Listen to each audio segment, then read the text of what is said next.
one of the screws walked down the wing and let us know, like, babe, like she's gonna get walked through the exercise yard in about 10 minutes. Like, we'll give her a reception, and then we were all like telling each other, baby, please, mum's coming, she's coming, like, and then we got locked up. Like, we must have had like 5 minutes or whatever till we was locked up. We've all got put behind our doors, and the whole jail went mental. We was all banging on the windows. We've all seen her. She's like walking with all the officers.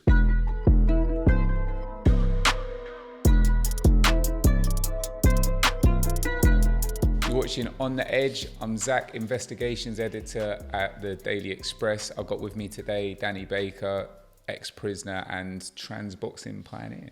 How you doing? Welcome. How are you? Yeah, I'm good, man. Thanks for having me. Thanks for coming. Cheers. So, let's kick things off you're from Canvey Island, right?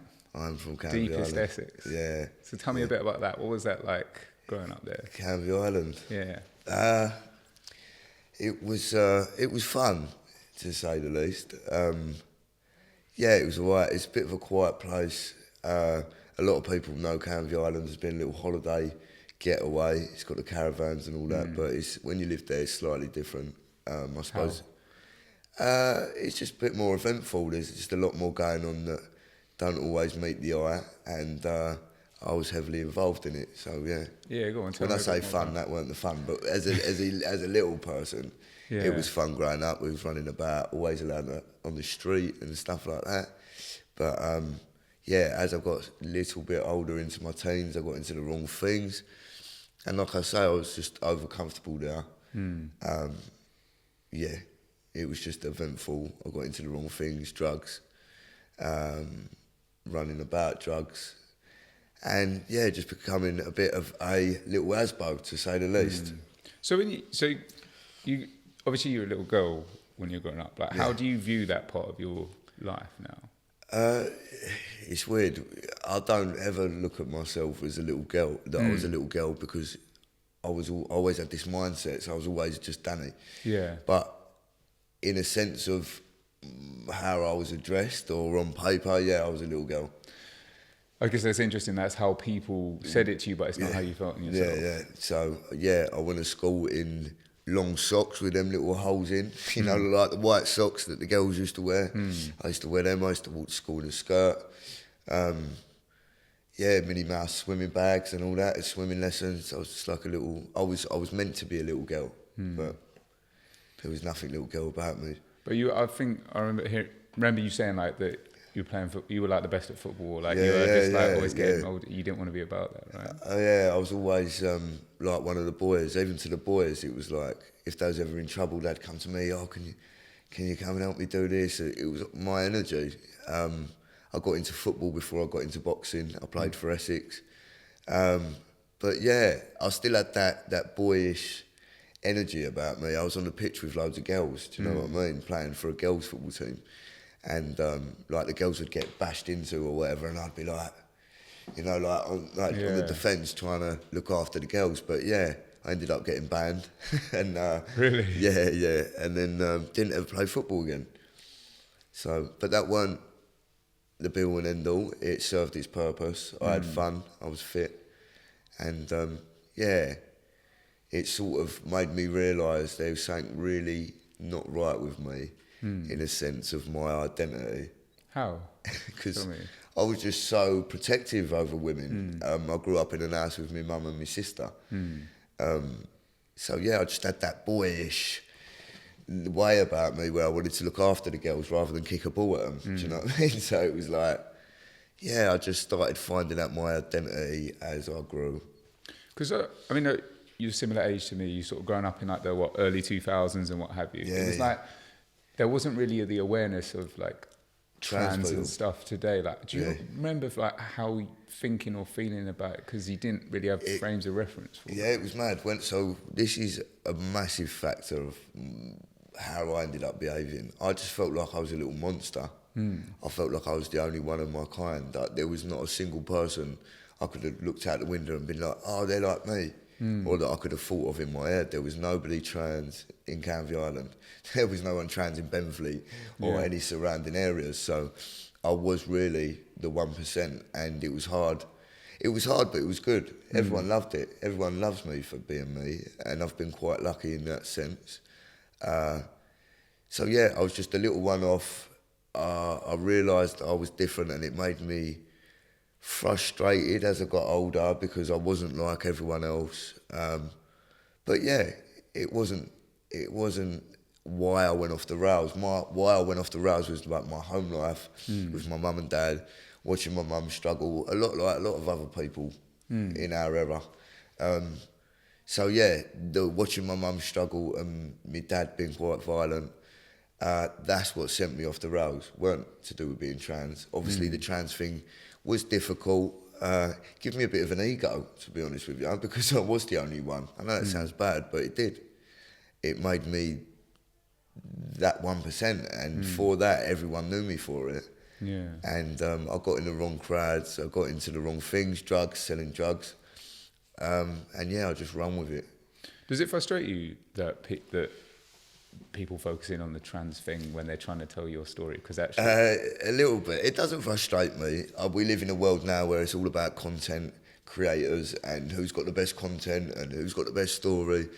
And I think people they don't try and exploit it on purpose. I think they just think, oh, he's trans. Like, wow, this will look really good on our show. But I think it needs to be said, being trans is just 2% of who I am. Like 2%. It's not who I am. It's just a part of who I am. So tell me a bit about, like, there's problems at home and you start getting into a bit of trouble and it starts to be like some serious, this goes from being you're the person that they come in to have a fight to stuff that's a bit more serious. Yeah, so it come and stick up for me. Everyone used to call me Bakes when I was younger, so it'd be like, oh, Bakes is my cousin or this and that. And then it went from, basically my mum had a breakdown. I can't remember if it was just before or after, but I started indulging in selling drugs. My mum got not well. I ended up becoming that 1%. My ego took me to extreme places. And rather than getting ounces of cocaine or half a bars of cocaine, I wanted keys of cocaine. So then I've gone from little bits and bobs to now I'm talking to like top people. How old are you at this time? 15, 6 to 15.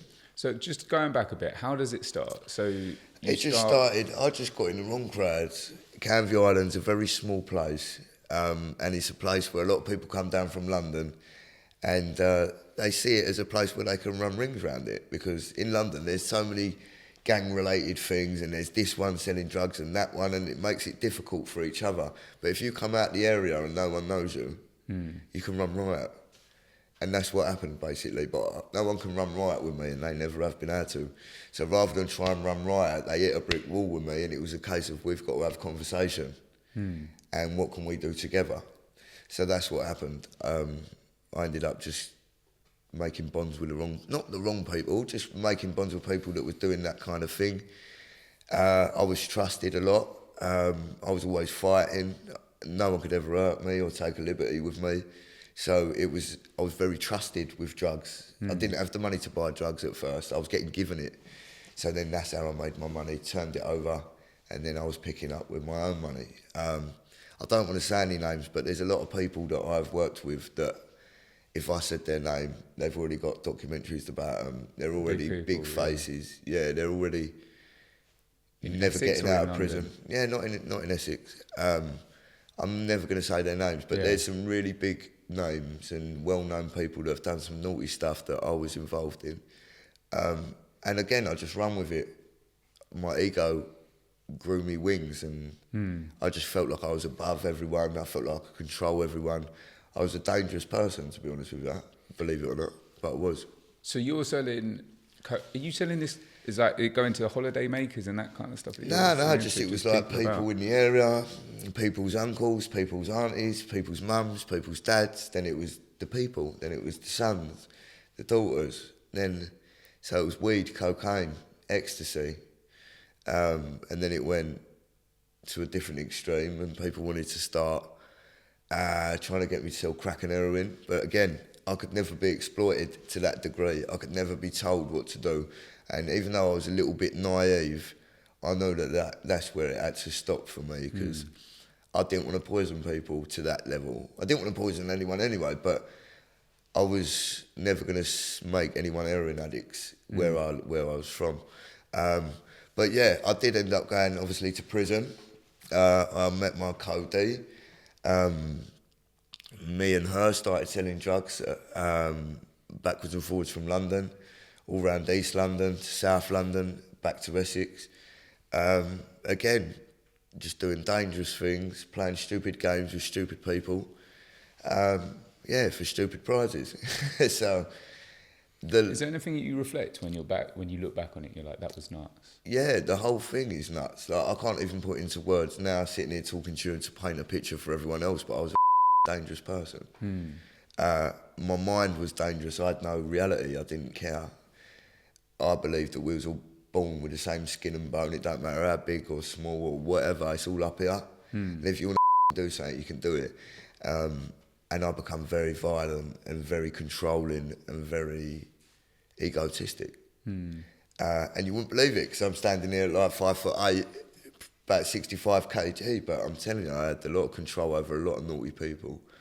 And I look back and part of me feels sad in a way, because I'm like, I needed help. Then my mum was going through a really bad breakdown. She's never been the same since. My dad had died.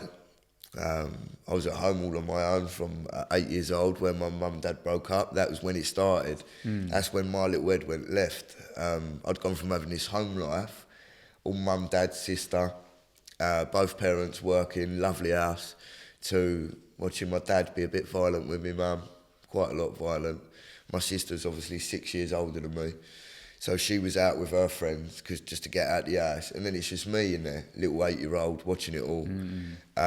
Being a little boy, wanting to protect my mum, couldn't protect her. My dad was a lunatic, so I couldn't protect her, and that became frustrating.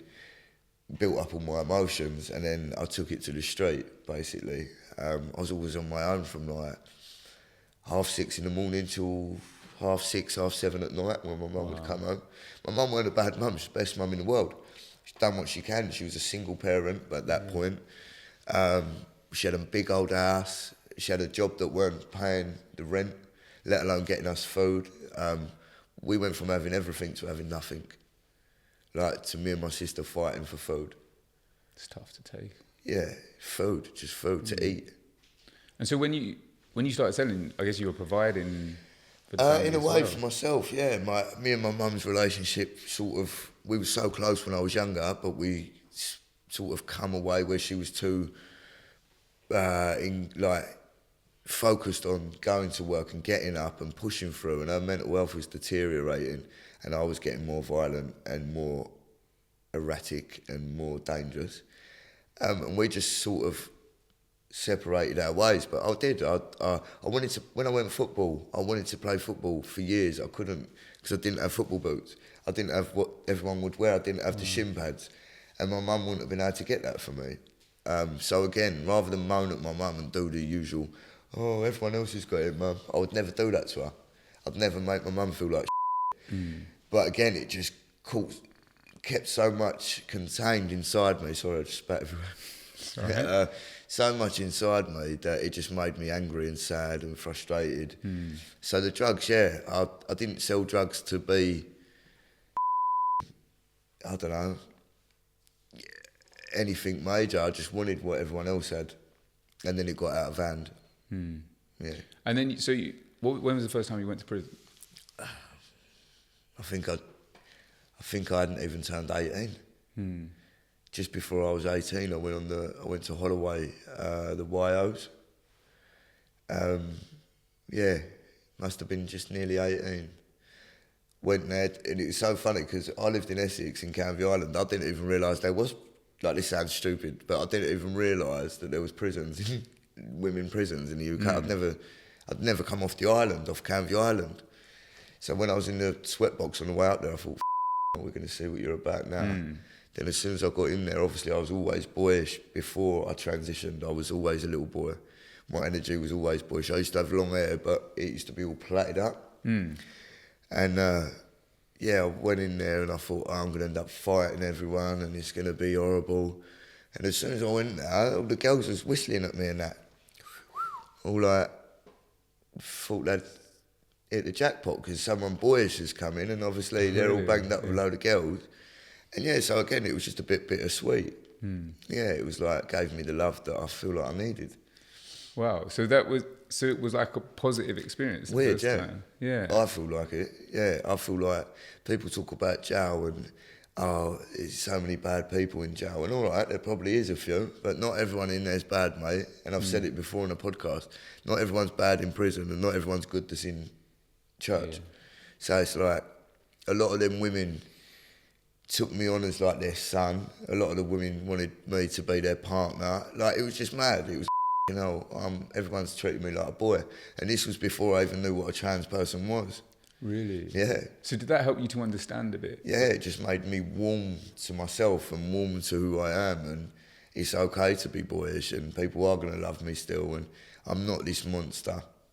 And I guess that was different from what you'd experienced on the outside with people. Yeah and no. I've always got girl attention. It's really strange. I've always had female attention, even before when I had a pair of tits and long hair and I was still boyish. I've been quite lucky. I think I'm quite a compassionate, caring person, and that shines through rather than me being a little.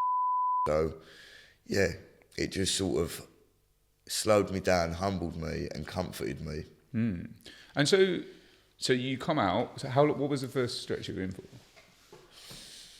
I can't even remember. It was probably Battery or something like that. I have got my sheet. I went to Holloway 12 times. I've been in prison 13 times in total, 3 different prisons. So Holloway was like my main go-to. It would have been Battery. All of my offences were violence. All of them. With like Holloway, or like with like women's prisons in general, what's some of the misconceptions? Because obviously it's one that's like, what was it like? Was that show Bad Girls back in the day? And like, it's like people have a preconception about what it's like. What's Bad the Girls reality? that was actually quite a good spin-off, to be honest. When I look back now, I used to watch it when I was younger. In a set like the 2 Julies, do you remember the Julies? There was from Bad Girls, yeah. And there was them. When I went to Holloway, there was these 2 older women on the first night stay wing, and we had like carpet and wooden beds, and I was like, this ain't jail. Like when I first went in there. And these 2 women were like faffing around me, do you need this, do you need that? And I was like, you're 2 of the 2 Julies. Like, and it just sort of went like that. And yeah, it wasn't far off. There's a lot of politics in jail. There's a lot of different groups of women, different ages, different crimes, different energy, but everyone sort of sticks to what they know. You get the odd one that will just sort of go to each group and float about. That was really me. I'd be polite to everyone. It was just, to me, there was a load of women that have fought something, or a lot of the women had been in there for like murdering their partner, where their partner had been battering them for 6 years. But on paper or in the newspapers, they're slammed as a murderer. Yeah. This woman killer and all that. No, the woman's getting kicked out of her for 6 years, and she just fought back, accidentally killed him, and now she's banged up on a 22-year stretch. Wow. And it's like, at the end of the day, you've got to think what these women went through in the first place to even get in that situation. Like, people don't do something for nothing. How common were them stories? Very common. I had a girl above me. They were very common. That was probably the most common thing, domestic abuse. Yeah. Women getting nicked for defending themselves. And there was a girl above me, and she used to shout down to me when we was locked up. Just all of us having conversations and that. And she was going to court the next morning, and I'm saying, what are you going to court for? She's like, I've appealed my sentence. And I said, what did you do? She said, I got 22 years. This is what I'm referring to. I got 22 years for murder, for killing my boyfriend. I've appealed it. And I'm like, I hope it goes your way. I hope, sending you all the luck and all that. And she won it. She won the appeal. She done 3 years and got out, which was a blessing. Because it was self-defence? Because it was self-defence, and there must have been so much noted where she'd called the police before, where he's hit her before, or he's done this, or he's done that. But when you get nicked, they don't want to listen to you. They're not ready to go and dig up old records. They're just ready to put you away. Yeah. So it's like a lot of these women own my heart, mate. I just feel like they're surviving more than anything. And then, because you were in there when Baby P's Mum, yeah, that was a different thing. I didn't feel sorry for her. Well, no, you feel sorry, but I mean, I guess it's like obviously that shows the difference in in people. So when Baby P's mum come, we was all on the wing. It was association in the evening. I'll never forget it. I won't say her name. One of the screws walked down the wing and let us know, like, babe, like she's gonna get walked through the exercise yard in about 10 minutes. Like, we'll give her a reception, and then we were all like telling each other, Baby P's mum's coming, she's coming, like, and then we got locked up. Like, we must have had like 5 minutes or whatever till we was locked up. We've all got put behind our doors, and the whole jail went mental. We was all banging on the windows. We've all seen her. She's like walking with all the officers, taking her to the block. So the block's like we get taken away from the rest of the prison, for anyone that don't know. But we was like bang, bang, bang, bang. Everyone was shouting out this, and sorry to swear, but just shouting abuse out to her and just telling her what it was, and think they're all mums. They was all mums or aunties, or, you know, like people that were not about that life. And yeah, it went like a jungle. It was like something out of a film. Was that a shift from like what the vibe was normally? Yeah, it was like homely in there. Holloway, I don't care what anyone says, when you're in prison, even males jails, I've heard, speaking from someone, that guy from David from Delinquent Nation, like when you're in prison, it's almost like you're at home. You got your people around you. As long as no one's taking you're all right.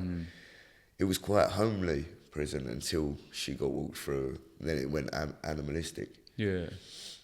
Was there any other like well-known prisoners when you were in there as well? Because it was a well-known prison, wasn't it? Yeah, it was like notorious. I don't really take much notice. There would have been. My nan was in Holloway.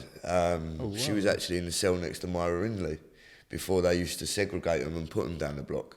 Oh, really? Yeah, and my nan actually said, like, to one of the screws, like, I don't want to be next door to her, like, and all this. And because she's the most famous Holloway prisoner. Myra Hindley, yeah. She was next door to my nan. So my nan was like, I don't want to be here, and ended up getting shipped out. My nan did tell me what it was called, but I can't remember it was like a ball stool or something. Loads of people have been in Holloway. I can't think of any names, but... Do you have drugs and what have you, like how it is in the men's prison? They do, yeah. I didn't really take much notice of it all because I don't indulge, but there was Subutex. I think a lot of the girls used to swap their boxes of burn. We can't smoke in prisons now.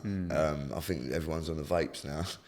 But when I was there, you'd get your tobacco and your Rizla and all that, and I think they swap it for Subutex. Which is obviously a medication for heroin addicts, but I think they chop it up and sniff it. There was cocaine being brought in, there was weeds floating about. I think I smoked a joint once in the cell. I thought, I'll have a little go, and we got like smoke alarms and all that. You got no windows. And I smoked it, and all of a sudden I'm thinking, now, and you're like, whoa, why have I done that? And it stunk, and I thought, oh. And then we all got unlocked for dinner, and I was like the last one out, and usually I'm the first one there, do you know what I mean? And I was like doing the walk of shame. Everyone's like, oh, it stinks of weed. And I just thought, oh, I ain't doing that again. So, but there is drugs in there. But it doesn't control it in the way that it does?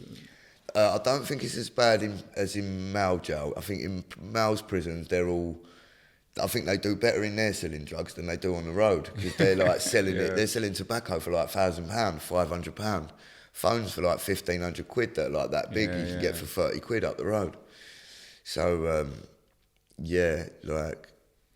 So tell me, so like you come out the first time and you've had like, I guess kind of a positive experience. Like, did you think that you were going to end up going, like, because you said you've been in a lot of times, did you think you were going to go back? Was there a part of you that wanted to go back? Yeah.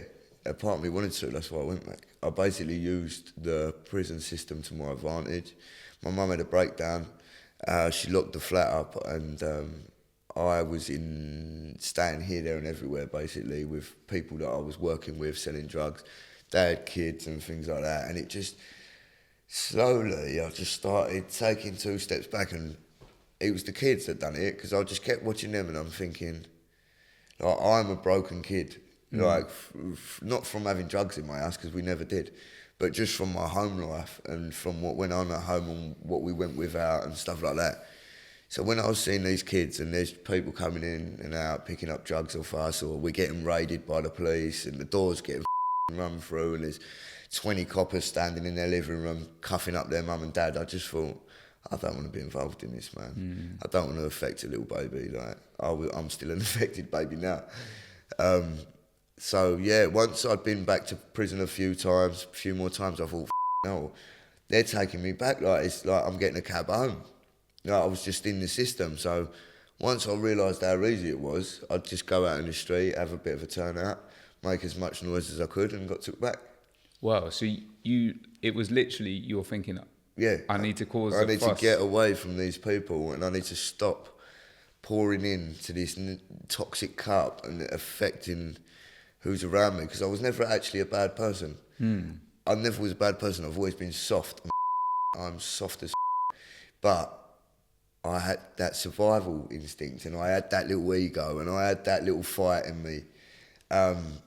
So I just got confused, I think, for a long time. And then when I started seeing things, and it just touched my heart, and I just thought, nah, I need to go back to prison, man. So I'd go back and see the girls. Talk me through in terms of, if you're like, did you literally think, I need to go back to prison now, I'll go out, and what, you just start a fight with a random person in the street? No, like there'd be people that owed money, or there'd be someone that had done something, and I'd think, you'll do. Yeah. And I just went out, and I'd get really depressed. It'd always be something where I was sad, or I missed my mum, or I was feeling sorry for myself, and I'd think, I need to get away from these people, because I'm going to end up doing them with an hammer. Yeah. Because I hated them. I thought, how can they do that to me? Like, these are like adults letting me stay with them, letting me run in and out, letting me run past their kids. And I thought, you lot need hurting. So I just separated myself, and that was the only way I could. To go back to prison. I didn't have nowhere else to go. I didn't want to turn up at any friends' parents' house. It's embarrassing. When you were like sat in court and like the judge or whatever has been like, you need to go back to prison, and you're thinking, that's my safe place. Yeah. Like, talk me through that. Like, so it was like just literally that. It was my safe place. It was like I went from misery on the outside, hurt, embarrassment, worry, fear, neglect. Not neglect, because my mum looked after me, but if it was now, it'd be under the neglect spectrum, just where she couldn't do 10 jobs. She could only do 1 job. My mum was amazing. My mum is amazing. But yeah, I just had a lot of upset on the outside, and I was this 1%, and I was this face, and I didn't like the stigma I had around it. And when I got to prison, the reception I got was so welcoming and so warming, and I had my bed. I had my own room. I had my own telly. I had my own quiet space. There was no drugs around me. There was drugs in the prison, but not around me. So it was like, yeah, and I met other people that had struggled. I met some really good friends from prison. how many other people do you think do it for the similar reasons as well? I think there's a lot more people than people imagine. I think, look at the homelessness and things like that. Like, I was borderline homeless at the time. To put it in simple sentences, I was basically homeless, and that for me is just common sense, isn't it? You just play the game, and that was my safe place, and that was what I needed to be mentally stable, and so that's what I've done. And it is sad to look back at. Made me who I am now. If I didn't have that break, that lay down, if I didn't go back 13 times, would I be who I am now? I don't know. And when you come back, are they just greeting you like? Even the officers would be like, yeah, Dan, like not Dan because I weren't Dan then, but I was like, Bakes, yeah, and then it was like, what are you doing here, you little like, I thought you was going to go out and do well, but obviously circumstances didn't change when I got out. So I went straight back to them people because I had nowhere else to go. And were you waiting, like you didn't cause any fights to stay in prison No, at the time? It no. was always you come out Outside. and then, I'd always fight geezers. I wouldn't ever... I think I had the occasional with a girl that looked like a boy. Do you know what I mean? I wouldn't ever be starting on innocent people. It'd always be someone that needed a whack. Or like in our world. Like, so yeah, I just used to take myself back. I'd feel so excited. So, I know it sounds stupid, but I'd be in the cell. I couldn't be happier. I'd get my little all-day breakfast cooked. Like, it's like dog food. Do you know what I mean? But at the time, I was like, like, I thought I'm on my way now. Get in the sweat box, get took there. And then all the girls, like, obviously there's lifers. There's people in there for murder, manslaughter, fraud. People that are in there the whole time that I went there 12 times. Because the last time I went Peterborough and Holloway was shut down. So every time I went back to Holloway, there was always majority of the same people there. Did any of them say what you're doing, like, don't end up coming back here? A few of them, but I think a lot of them knew the dance. They knew I'm not a stupid person, and they knew I wouldn't be back unless I had to be back. And when I come back, I weren't ever being silly. It was literally just like, I'll come home to say hello and speak to the girls, make sure they was all right. Then I'd go and get me sleep. Was there any friction with the screws, like, or did you get on with it? No, not in Holloway. In Holloway, it was brilliant. Yeah. Holloway was very diverse, very, like, welcoming. I'd get put down the block for, I don't know, playing up or whatever. And they'd drag me down there and I wouldn't have my tobacco. And then some of the screws, because they knew my mental health was quite bad and that I weren't actually a bad kid, they thought of me and come down and give me my tobacco. Like, here, mate, you need that, you forgot that. Like, just to look after me. And when I got to Peterborough, though, yeah, I had it there. I had some girl basically wouldn't get out, my cell wouldn't get out, like, fancied me, wouldn't get out. Putting the telly on outside my cell, the whole wing singing. I'm thinking, I ain't ever been to this jail. I don't know none of these people. Like, this bird's winding me up. Like, I was thinking, I'm just about chilling out and leaving everyone be. And I said to her, like, you need to get out of my room. You're getting on my nerves. She wouldn't get out. She wouldn't get out. Wouldn't get out. Started throwing stuff around my room. So I didn't punch her or anything, but I grabbed hold of her, like the back of her, like a collar thing, and just removed her out the thing. But as I've removed her, there's like CCTV on the wing, and it must have looked like I don't know what it looked. Well, I do know what it looked like. It looked like I manhandled her, but I did and I didn't. Do you know what I mean? I wasn't trying to hurt her. I was trying to just get her out of my room. And I had all the officers come rushing down. Are you gonna walk or are we gonna drag you? And I was like, for what? And they're like, we're gonna walk. You're gonna walk or we're gonna drag you? And I said, I'll walk. Gone down there and the geezer's going, you still fight like a girl though, don't you? Still fight like a girl, mate, don't you? And all that. And I was like, mate, I wasn't even fighting. I was fighting, you'd know. She'd have known. I wouldn't have walked back in my cell. I'd still be fighting now. But I don't fight women. Right? How can you? And so that went from that to that, and then I got put down the block for it. They didn't take into none of account like what the situation was, and then they tried to put me on some fancy wing. And I was like, I didn't realise until I'd gone up there, I'd never been to the jail before. And then when I got up there, they put me in my cell and I sort of scanned about and I thought, this is a weird wing. I thought, this is weird. Like, didn't think too much of it because I was just trying to get myself sorted, getting my stuff in my room. When I've come out for dinner, I'm looking and I'm thinking, nah. I'm like, they've stitched me up here, yeah? And I'm looking, I'm thinking, no, these are all nonsense. You know, like, I know it sounds bad, but you know, like when you can just see the calibre of person, they looked a bit backward. What's that like in a women's prison? Because like, obviously there's an idea of like what a... Yeah, you can't do that to someone, do you know what I mean? You can't label or think. That geezer tried to stitch me up, put me on that wing and have me walk around the exercise yard, get seen by the rest of the jail like I'm with these lot. And it was only that my senses kicked in and I thought, are you having a laugh? I thought, nah, I ain't standing here. I thought, you're not labelling me, mate. Like, all I've done is drag some bird out of my room. And I've gone to the SO's office, the office. I'm like, I need to speak to an SO. They're like, no, you don't. I'm like, I'm telling you now, I need to talk to an SO. If I don't speak to an SO, I'm going to wrap chairs around people's heads. Like, I thought, I've got to be violent. I've got to make a point because they're not going to listen. The SO come down, I was going mad at this point. I'm slamming my door, just making noise. Just, this ain't on. I wouldn't have hurt none. I didn't want to touch them. Do you know what I mean? And then the SO come down. I was like, listen, I've been stitched up. I should not be here. I know exactly what these people have done. I'm switched on.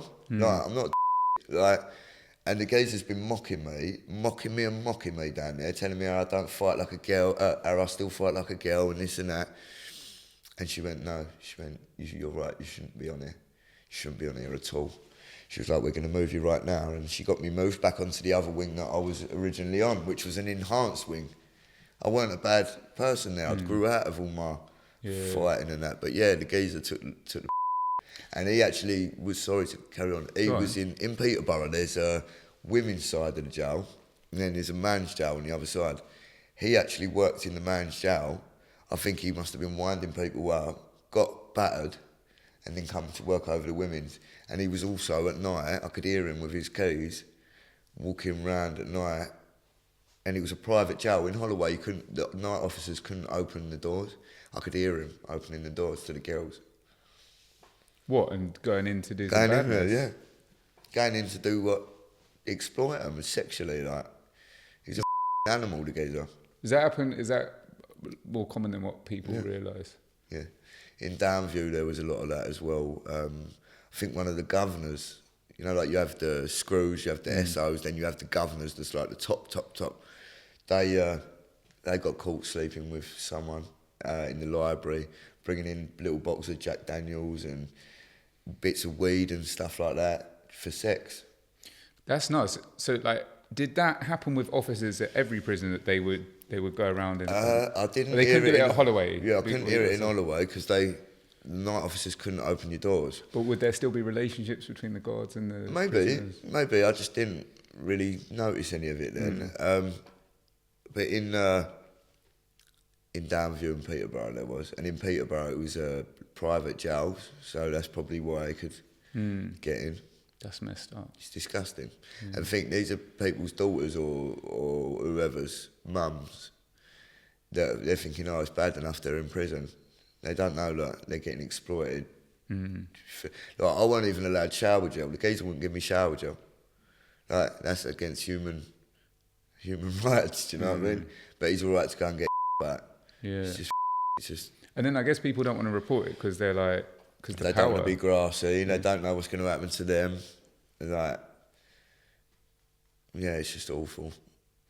And so, talk me through your transition. Like, what was the point where you were like, this, like, there's something that I can do? Or like, what was the process of, like, when did you first realise it was a thing? And then, like, What, trans or yeah, changing? or yeah, all of it. The trans thing, I was 21.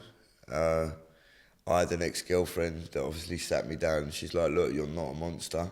She was a lesbian, so she was quite open-minded, and she sat me down and told me to watch this programme and told me not to move off the chair until I watched it. And I watched it was about trans people. I just started crying my eyes out, but not like being sad. Like, I was buzzing. I thought, oh my God, there's actually people like me. Like, so I just run with it and got onto the GP. And just... So wait, 21, that was the first time that you realised, like... That there was a trans... That we was people, yeah. Wow. Like, I just thought I was messed up at birth or saying, you know, like some people are born with, I don't know, one leg or life-threatening illnesses. I just thought I was born mixed up. And I see it just made me happy. So I went down to my GP, explained what I'd watched, explained how I felt. I think they could tell by looking at me what I was saying was right. And then, yeah, I got onto the identity clinic. And then we started changing my name. Went to the fertility thing. Got let down there. I was meant to get my eggs frozen in case I ever wanted to have a kid. It's all a bit mad. But I thought I'll do it. And, yeah, it weren't funded. So I thought it was funded. I needed to give them $7,000 or something. And I didn't have it. So then I had to make the decision to just take the leap and take testosterone and create me.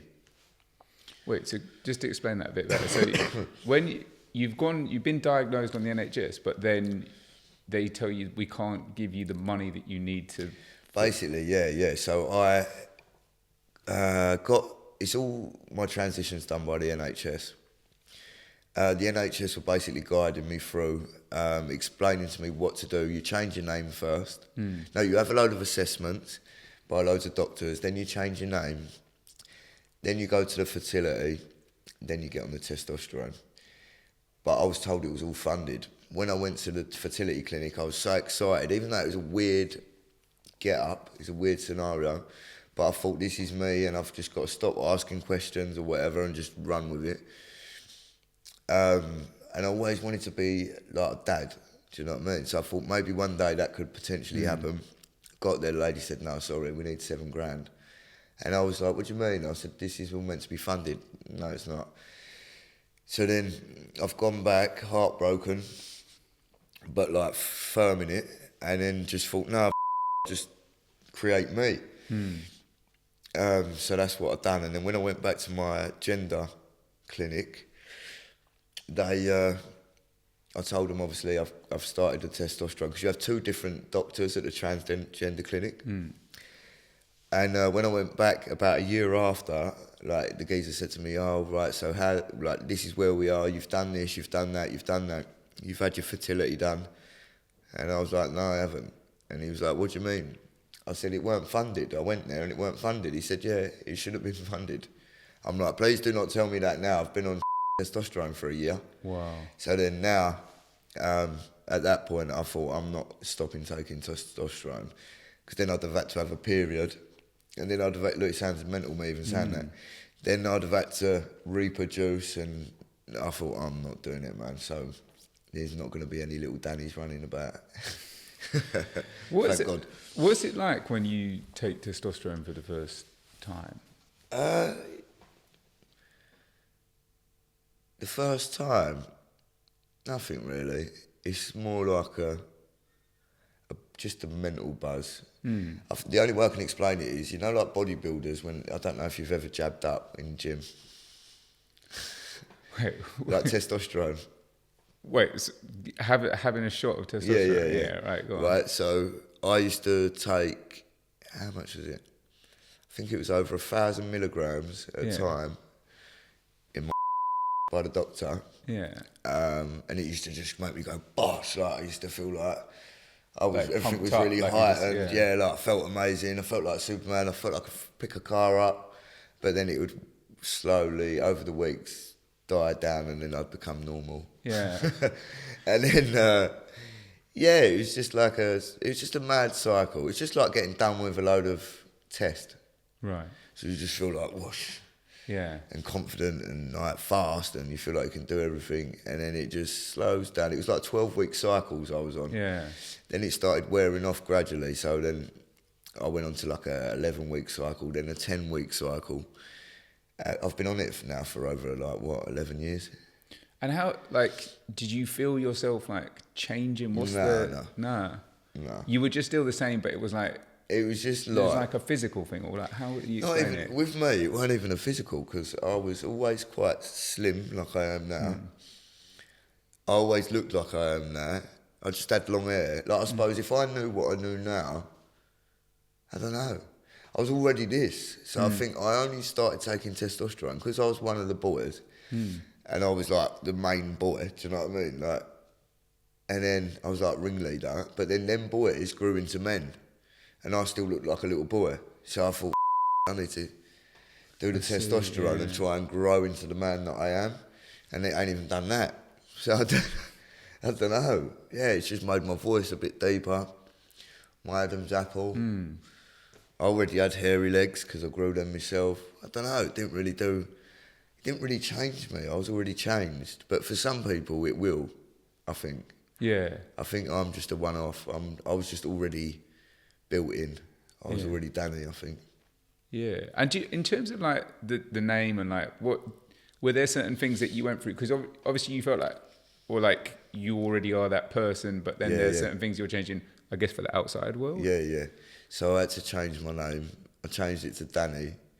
I asked my mum what she was going to call me if I come out intact. And she said Daniel. So I thought, we're going with Danny. So I just changed it to Danny.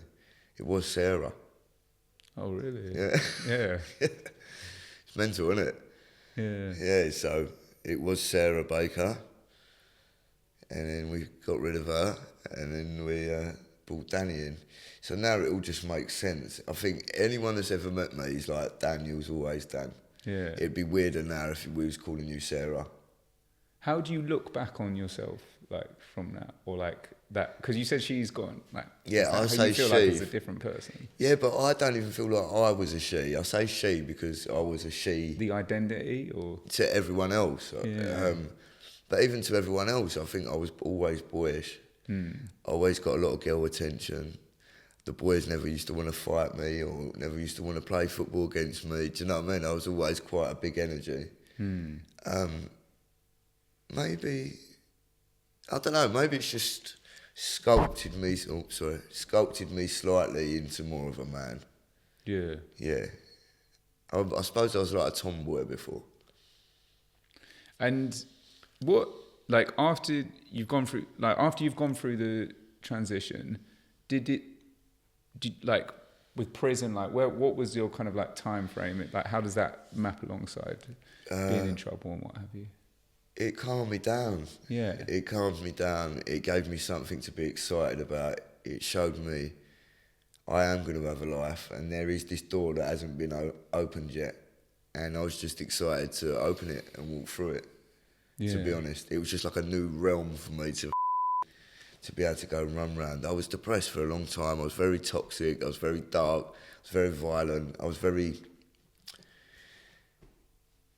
I didn't have this mindset that I've got now. Now I'm so vibrant. Now I'm so compassionate and caring, and all that is my past. It's not who I am. It's what made me. Yeah, don't know. And talk to me about the boxing, because you've been boxing 3 years now. Yeah. But you always wanted to box. Always wanted to box. I just, like I say, I didn't have a very stable home life. We didn't have money. I was undernourished. My mental health, and I was on paper a girl. So it meant if I was going to go in a boxing gym, it meant I'd have had to fight a girl. And I've never fought girls. Even before boxing, on the street, when I was young at that stupid age, never would have seen me trying to batter a girl. So that always made me avoid it. It was only years later, obviously I held on to that dream. Everyone knew me as Danny the Fighter anyway. Boxing and fighting is two different things, but that it was installed in me. I was always game. And then I just got a bit older. It was only 3.5 years ago. I saw a white collar charity thing being promoted on Instagram. And the date on it was the 21st of January, which was when my dad died. So I thought, this is a sign. So I just went down there to have a laugh, ended up meeting Kelly Maloney, who used to be Frank Maloney, Britain's... Wait, you met Kelly Maloney by chance on the first time? Yeah. Wow. So that's what I mean, it's all meant to be. I feel like everything anyone goes through, it's already written for you. And I feel like this was written for me. So I met Kelly Maloney, who used to be Frank, used to train Lennox Lewis. And yeah, me and her just sort of hit it off. Everyone was sort of swarming around her. I'm not one of them people. I just waited for everyone to put her down, and I just went over and just said, like, you should be so proud of yourself. Because good on you. You was a big name in the boxing world. Britain's #1 boxing promoter. And to come out of such a male predominant sport at the time, because it weren't even women's boxing then, I just think it was a brave thing to do and a courageous thing, and I just feel like Kelly's like me, like we're actually friends now, like good friends, and she's like me in a sense of we're just people. We don't want any special treatment. We're not here to create a cult and be like, this is trans, and we're not like that. She's exactly the same as me, or I'm the same as her in that sense. But yeah, I met her, then she introduced me to a friend of hers called Jamie Rocky Johnson, who's also trans. Jamie's a female boxing pioneer. It used to be Jane Johnson, went all around America, because obviously women's boxing was non-existent here in the 60s. And Jamie ended up being a WIBF British lightweight champion, the only female British boxer to have shared the ring with Layla Ali and Smoking Joe Fraser's daughter, Jackie Fraser Lloyd. So that for me to meet Kelly Maloney, meet Jamie Rocky Johnson was like these are some proper faces, like, and I was just like a bit of a naive kid, like excited. Just become friends, and the boxing just developed from there. I ended up in a camp in the Canaries, Adam Bailey's gym. At Bailey's gym, it used to be MTK. It was MTK Global when I first went there. Yeah, and again got welcomed. No one knew that I was trans. I just thought I'll take the leap. It was a pro camp, and I weren't even like a novice at that point. Did you? So a lot of the time you'd go along and people wouldn't know that you're trans, and then you'd just be fighting away, or like I'll just crack on. Yeah. And then they might see my scars, or they might see, I don't know, or it might be mentioned. Like when I first went out there, I was in Men's Health magazine. So when I've come out, Adam said to me, "Oh, Dan, do us a favour." He's like, "Bring some magazines." He was like, "I'll put them in the gym and people can see it." So I took a load of Men's Health magazines with me in, over to the Canaries, and it was just great. Everyone's so welcoming. Tom Little got told before I actually got there, one of my pals from Tenerife, who's a bit of a face, rung up the gym and said, "Look, my nephew," he called me his nephew, he said, "My nephew's coming over, used to be my niece." And Adam was like, "What?" And then he told Tom, and Tom went, "That's all right, I'll punch him in the face like I punch everyone else." But that's what I wanted, do you know what I mean? I wanted to hear that, so it was brilliant. And I just went down there and, took part. I was like a bit of a baby lamb, I won't lie. There were some good pros there. But yeah, even all of them, they all just welcomed me. I think, because it's interesting that you mentioned the thing about how women's prisons really welcoming environment. I think with boxing gyms, they are some of the most welcoming places, respectful.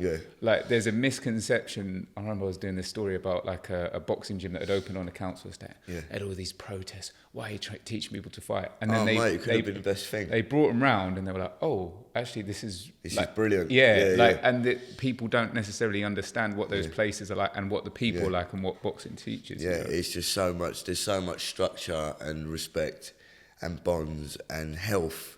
And health is wealth, man. Like, so much positivity that comes from boxing. Like, my coach, he's basically welcomed me into his family. Just mad. So, you've started fighting as well, right? Yeah, I started fighting. I think I'd been in the Sparta gym in Chingford 2 days. Ian Wilson said to me, "Do you want to fight, Dan?" Like, he loves it, he does. So I said, "Yeah, come on in." And that's when I got humbled, because I thought, because I was this fighter, because I've done all this prison life, because I've done all this, and I thought I'd be able to box. And you have to learn. And there's an art to boxing, and there's a mechanism, and it's like a rhythm, it's like dancing. And if you don't know that dance, and someone else knows the dance, you're going to get caught short.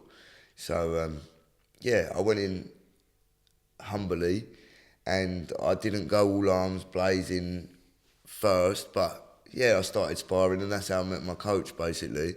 But fight-wise, I'm on my 5th fight now, no, 4th fight, and that's on the 30th of March here in Kingston. And I've just been enjoying it, fighting against men that were born men. I was fighting middleweights at first because I was a little bit unhealthy, so I was fighting like lumpy geezers. That was an experience, because obviously, like I say, you think you're fit and you're not. But I got a nutritionist, Paul O'Neill, Pro Nutrition Clinic, and he basically brought me down to 61 kg and was like, "Dan, you're not a middleweight, mate. You're a lightweight." So he's brought me down, and then we built up lean muscle, and now I'm fighting as a welterweight. My first fight as a welterweight, so yeah. And because you're blocked from having amateur fights at the moment, right? Yeah, so the whole trans community in the UK and around the UK are banned from being in amateur gyms. So there's it's a no for everyone. You're banned from it even. You're not allowed to train in an amateur gym. No trans person, not just me. Every single trans person in the world. That's in nuts. The world, not even in the UK.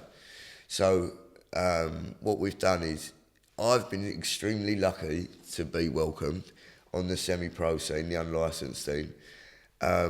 I've also been having talks with a PBA who are happy to license me as a pro, so I can just jump on, make a few quid out of these, these influencer fights, and I'll be licensed. But what it means is I'll also be able to fight internationally as a pro, which is great.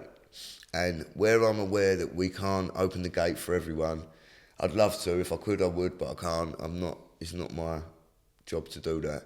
But what we have done, where the PBA have been in talks with me, and they know obviously I take testosterone, they know I was born female, they're happy for me to take part and to be licensed, but they wanted a year's worth of my blood test to prove that I'm not over-administrating testosterone. So it was safe, it was fair. And my coach just said to me, Dan, he was like, why don't we create one for the whole trans community of Europe? He's like, we get the PBA to sanction it as the governing body. It'll be the first in the world. So that's what we've done. We've set it up, the website's live, so if anyone wants to get involved, it's www.prideboxing.com. But yeah, like, it is an opportunity for trans people to compete against other trans people from around Europe. Trans men get the opportunity to fight men like I fight. Trans women have got to fight trans women. Just at this stage, I don't feel like it's my job to put anyone's daughter in danger, but I do want to see the development in trans women and sport. So I think the best thing is we get them together, put on a few bouts, and let the officials and other people see the ability of trans women. So that's going live this October. So we've created the first event in the world and managed to get it sanctioned. So yeah, we were talking a little bit before about how there's a whole mad debate like to do with like trans stuff that it's like it's quite difficult for me to navigate. Yeah. Because it's like just by nature of what you're doing, you're sort of in the middle of something. Yeah. But I'm not. I'm not involved in all the trans stuff. I'm not involved. I might pop to the odd march or the odd thing just to show that I am being supportive, but I'm not in no cult, and I'm not in no, we need special treatment and we're going to stamp our feet if we don't get our own way. What I am about is just using my own story to make people feel comfortable and just see that we are just people, and we do just want to get involved in a bit of sport, and that's it, basically. And I think the people that I meet quite enjoy it, and they're like, and they're like, I didn't think it was like this. Like, I feel like that's the most positive thing we can do, is just be ourselves. Stop all this waving your flag stuff and creating a divide. And no one gives no one cares, really. Do you know what I mean? Trans people ain't bad people, same way, I don't know. No, we're all human beings, and yeah, I'm not involved in that trans stuff. So if you see any of the, I don't know, debates and that, just don't associate me. Is it frustrating that there is that whole, because it was saying it's like, it seems like it's so polarised and you've got to be like 100% one way, 100% another. It's like hard to be if you're like I'll get the trans lot slam me all the time. They slam me, you're selling us out, you're not doing this, you should be doing this, or saying that. Why do they? Because, like, just for example, the trans event, obviously we've had to make the safety policies, we've had to create the registration forms, we've had to get it sanctioned. It's been a lot of hard work. And like I say, my coach has got 3 daughters that train in athletics. Now, just for example, if they've been training, I don't know, for a whole year solid, they've been running the streets like miles and miles and miles, and then all of a sudden, I don't know, a trans lady turns up and she wants to compete against, and naturally she's only just transitioned a year ago, so really you're still a man. Not being rude, you've still got your man. You're not a man because mentally you're a woman, but physically, like the Emily Bridges, have you heard about the cyclist Emily Bridges? Used to compete as a Commonwealth Game athlete as a man. I got asked my opinion on her transition and demand to now compete at Commonwealth Game level as a female in the female races. My opinion was slammed by all the trans people because I said, look, I'm all for people taking part in sport and being included and all that, but I'm also up for, people need to be realistic. You can't be an athlete at Commonwealth Game level as a male, change your gender, then next year you're doing your nut because you think you should be in the Commonwealth game level for women.